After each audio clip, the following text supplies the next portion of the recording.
Okay, not long ago, shortly before I started this recording, I stumbled on something. I'm not listening to the full content, but then the caption and everything shows like a cleric saying smoking and drinking that they are not sins. Right, saying that smoking is not a sin and drinking is not a sin. That's what I saw in that content. Well, let me address this first of all.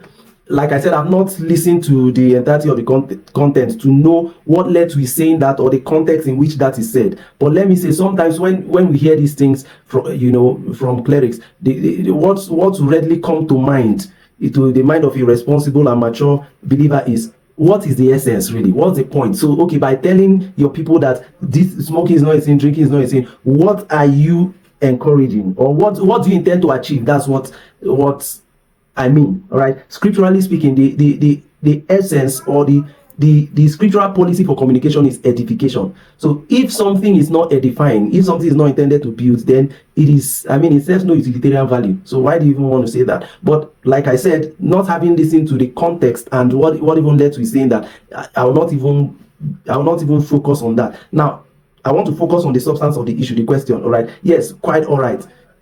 Smoking and drinking, you will not see it written expressly in the Bible that it is a sin or whatever. I don't think you see it written like expressly drinking is a sin and all of that.